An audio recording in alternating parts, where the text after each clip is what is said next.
Hello students, welcome to the new chapter, the chapter number 8, How do organisms reproduce?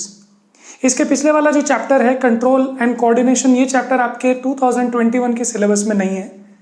तो हम लोगों ने इसके पिछले जो चैप्टर किया था, चैप्टर नंबर 6 लाइफ प्रोसेसेस, उसमें आप लोगों ने देखा था कि लाइफ कंटिन्यू करने के लिए, लाइफ जीवन गुजारने के लिए क्या क्या प्रोसेसेस की जरूरत है।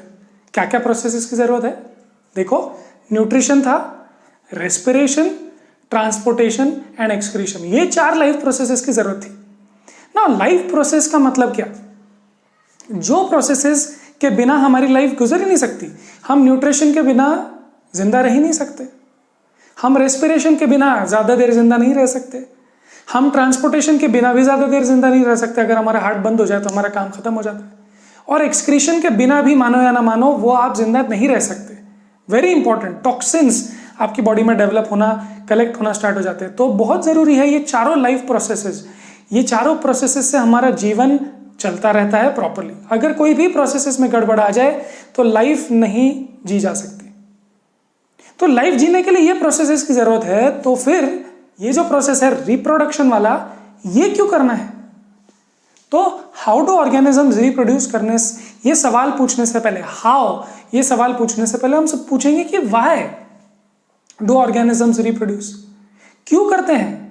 क्या ये लाइफ गुजारने के लिए जरूरी है?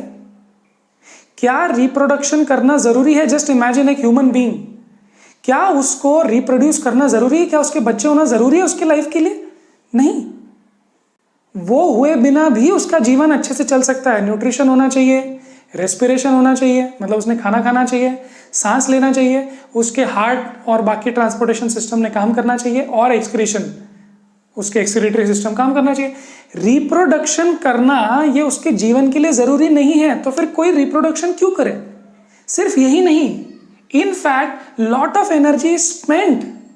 मतलब हम लोग फॉर एग्जांपल न्यूट्रिशन के लिए अगर हम एनर्जी स्पेंड करें, मतलब हम खाना ढूंढने के लिए एनर्जी स्पेंड करें, तो आप बोलेंगे हाँ बिल्कुल जरूरी है।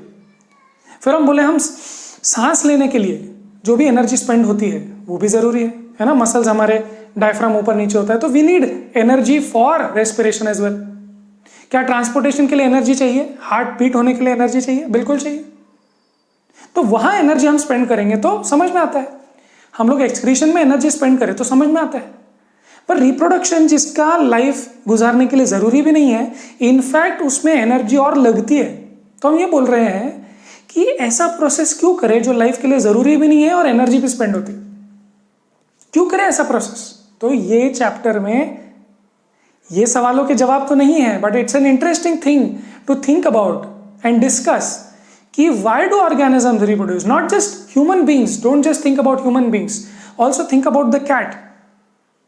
कैट तो ज्यादा सोचता नहीं है ना, वो ज्यादा सोचते नहीं। उनको लगता है कि भाई जीने के लिए क्या चाहिए, तो सांस लेना जरूरी है, खाना जरूरी है, एक्सक्रीशन जरूरी है, ट्रांसपोर्टेशन जरूरी है। वो इतना ही सोचता है। क्या वो रिप्रोडक्शन के बारे में इस तरीके से सोचता है क्या कि मुझे जीने के लिए जरूरी है? नहीं, आप तो जी रहे हो, आपके ऑफस्प्रिंग को जीने है, मतलब जीवन में लाना है, तो रिप्रोडक्शन की जरूरत है। बट आप उसके लिए एनर्जी क्यों स्पेंड करो? Be selfish, don't reproduce, be selfish. आप बोलो कि सारी एनर्जी मैं अपने लाइफ के लिए यूज करूंगा, मैं ऐसे प्रोसेस के लिए क्यों यूज करूं जिससे किसी और का जन्म हो?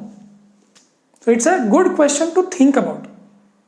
Not just animals but also plants. Plants भी बहुत सारी एनर्जी स्पेंड कर देते हैं ऐसे सेल्स बनाने के लिए जहां पर रिप्रोडक्शन के लिए काम आती है।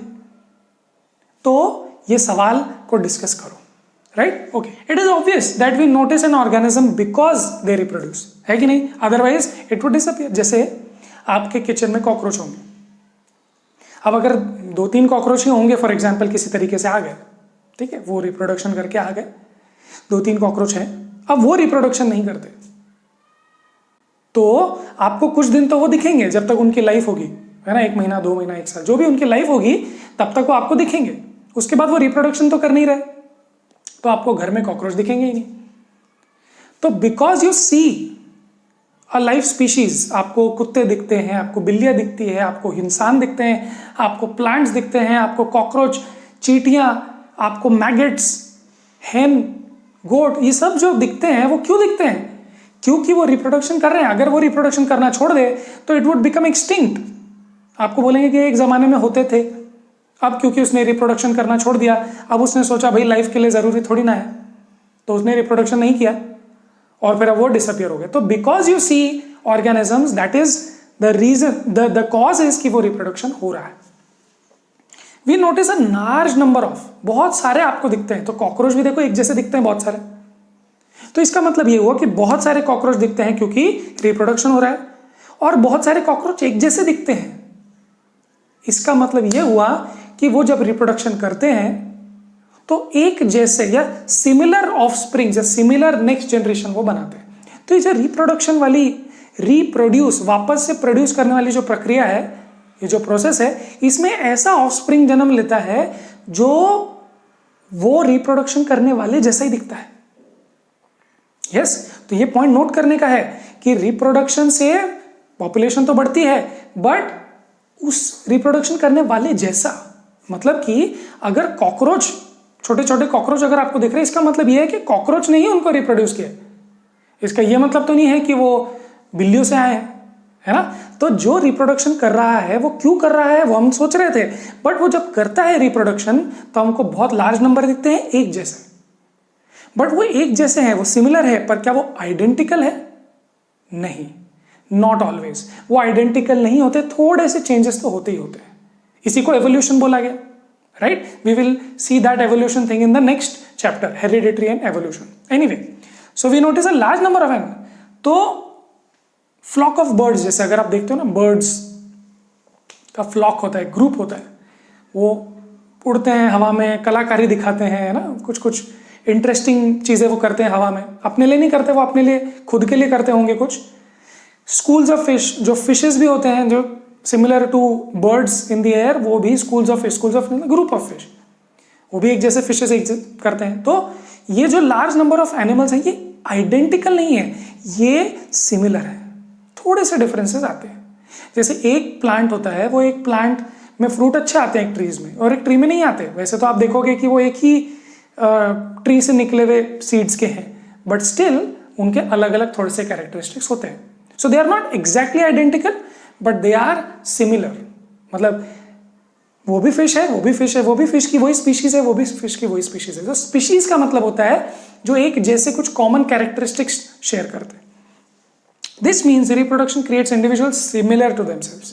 ये बात अपने को समझ में आ गई। तो हाउ डू ऑर्गेनिजम्स रिप्रोड्यूस, इस चैप्टर के फर्स्ट वीडियो में हमने ये देख रहे हैं कि ऑर्गेनिजम्स रिप्रोड्यूस क्यों करते होंगे, वो सोचो। और जब वो रिप्रोड्यूस करते हैं तब अपने को दिखते हैं और वो सिमिलर दिखते हैं, तो अपने को ये चीज समझ में आ गई। बट क्या वो आइडेंटिकल होते हैं और क्यों वो सिमिलर होते हैं, वो भी हम देखने वाले हैं आने वाले बहुत सारे वीडियोस में। इस वीडियो को हम लोग यहीं खत्म करने वाले हैं। नेक्स्ट वीडियोस में हम लोग और भी बातें करेंगे। टिल देन पढ़ाई करते रहें।